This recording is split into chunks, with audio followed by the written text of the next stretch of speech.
administration is officially declaring the opioid crisis a national public health emergency under federal law, and why I am directing all executive agencies to use every appropriate emergency authority to fight the opioid crisis. President Trump declaring the opioid crisis a public health emergency, saying it is time to put a stop to drug addiction. The number of opioid-related deaths in the state of Ohio skyrocketing from just under 300 deaths in 2003 to over 2,500 deaths in 2015. That's a jump of 775%. It's over a 13-year period.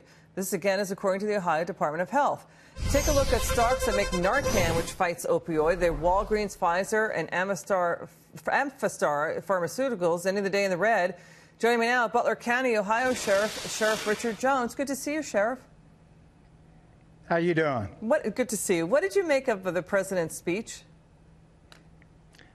Basically, it's a speech. He's made it an emergency, and it's time to do something. But we have a governor here in Ohio that hasn't done much. The president's doing everything he can. The other Republicans are trying to fight it. We do have an epidemic here. People are dying every day. 150 in the United States die every day, every hour, and it's just getting out of control. We're trying to get a handle on it, but we're not doing well. Our government's so busy fighting over silly things, we can't get help here in the trenches.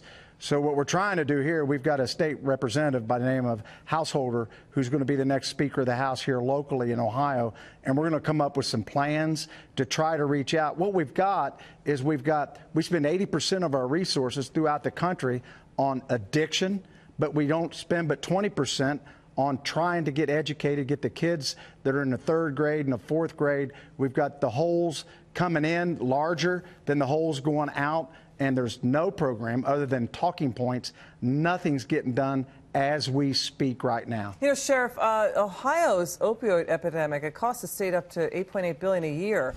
That's the same amount of K-12 education in the state. That's the cost for the state's entire K-12 budget, kindergarten through seniors in high school. You say the governor isn't doing enough. I mean, isn't China involved in here, too, in its border security issues with the flood of opioids coming over the border?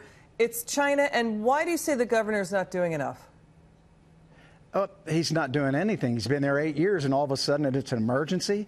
So what he's trying to do, he's trying to throw money at this. When you throw money at this and it's unregulated money, what happens is the people that make money are the people that run these programs. There is no cure. Make no mistake about it. There is no cure, but we've got to work. We've got the kids that are coming into school and the grade school, and we're not doing anything to work with educating the youth like it used to be. Nancy Reagan said, just say no. There's a point to that you've got to educate these kids, and on the treatment end of it, we're losing. We're not winning that battle here in Butler County, Ohio. We're going to lose 200 a year. 200, and that's up almost 75 to 80% what it was 5 years ago, and 150 a day or an hour are dying. We're losing the battle. There's no cure, and for the government to say they're going to come up with these programs, it's just throwing money at it, and they're not asking us in the fields that are dealing with this every day. Okay. Sheriff Richard Jones, thank you so much for coming on the show, and thank you for your service to our country, sir. Come back soon.